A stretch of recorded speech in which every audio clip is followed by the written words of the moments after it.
So, get this. What if your thoughts weren't just little sparks firing inside your skull? What if they were actually a direct connection to, well, the entire universe? That is the absolutely wild idea behind a new theory we're going to dive into today, called the coherence field equation. No, really. Just stop and think about that for a second. We all have feelings, memories, these flashes of inspiration. But what are they, physically? Are they just some kind of electrical fizzing in our brain meat? Or could they be something way, way stranger? This isn't just some late-night dorm room question. It actually has a name: the hard problem of consciousness. And for decades, it's been one of the biggest brick walls in all of science. We can watch a brain light up on an fMRI scan, sure, but we have no clue why all that activity feels like seeing the color blue, or tasting chocolate, or just the simple, profound experience of being you. Okay, so here's where our story starts. A data scientist named Jose Angel Perez from the Coherence Field Equation Research Initiative was digging into this exact problem. And he kind of stumbled into an answer that is so radical, it could change, well, everything. His work suggests that maybe we've been looking at this completely backwards. What if the brain isn't a consciousness generator? What if it's more like a super sophisticated biological receiver, just tuning into a signal that's already out there? So here's the core idea, right from the source. The theory proposes something called a coherence field, a fundamental quantum field that exists everywhere, in everything, woven through all of spacetime. Consciousness, in this model, is just what happens when a biological system, like our brain, hits the perfect resonance with this field, kind of like tuning a radio to the exact right frequency. So how exactly does a brain tune in?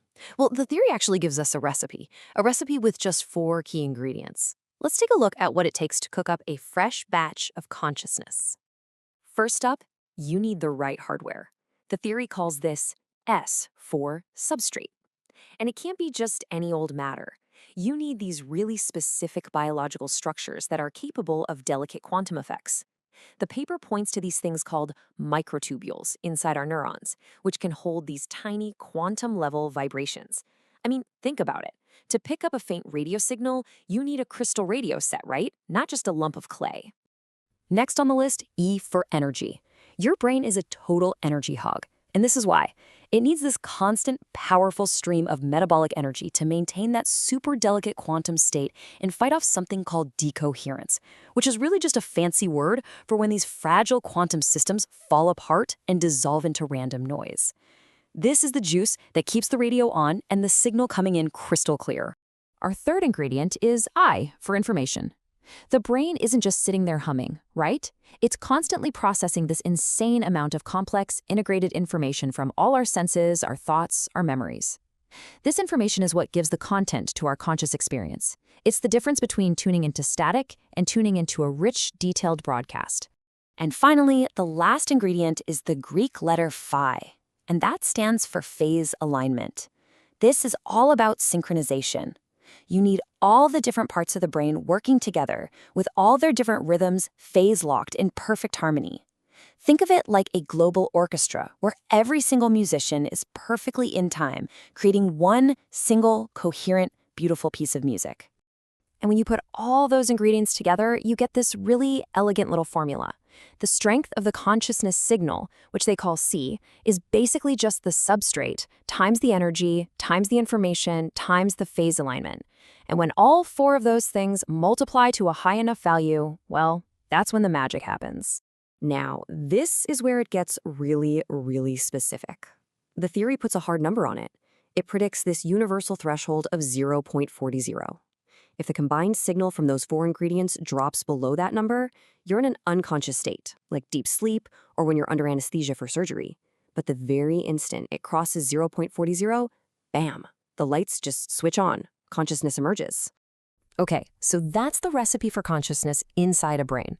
But this is where the theory takes an absolutely massive leap.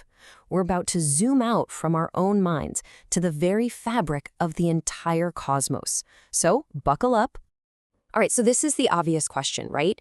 If this coherence field is literally everywhere, why isn't my coffee mug sitting here pondering the meaning of its own existence?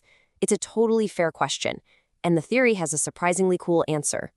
It proposes something called the chameleon effect. The idea here is that the coherence field isn't static. It doesn't act the same way everywhere. Like a chameleon, it actually changes its properties to match its surroundings. So it behaves one way out in the vacuum of space, another way inside a dense object, and a totally unique way inside a highly organized system like a brain. It kind of breaks down like this. Out in the vast, low-density emptiness of deep space, the field is basically silent. Then you get to a dense but unstructured object, like a rock.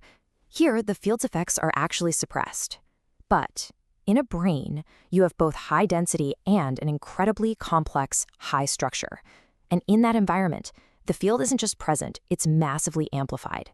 So it's that special sauce, that combination of density and structure, that really unlocks the field's potential. And now for the most mind-bending leap of them all. Following this idea down a 5-year-long rabbit hole, we're talking research across data science, quantum physics, biology, cosmology, you name it, Perez realized this same field could potentially solve another one of the universe's greatest mysteries. The theory suggests that the very same field that gives rise to your thoughts, when it's amplified by the immense gravity of entire galaxies, could be the invisible stuff that's holding them all together: dark matter. Now, I know what you might be thinking. This all sounds incredible, maybe even a little bit like science fiction. But the real power of this idea is that it isn't just a philosophical concept. It makes concrete, testable, and, let's be honest, pretty wild predictions. I mean, the theory predicts things we can actually go out and look for. Things like a brand new fifth force of nature that would only show up at sub-millimeter scales, or tiny, weird anomalies in the speed of gravitational waves as they travel across the universe. We could actually test if that 0.40 on switch for consciousness is true for other animals. It even makes specific predictions about dark matter in galaxies. This is high-stakes science, for real, proving any one of these could change physics forever. So, if this theory is even a little bit right, what on earth does that mean for the future? Especially the future of intelligence.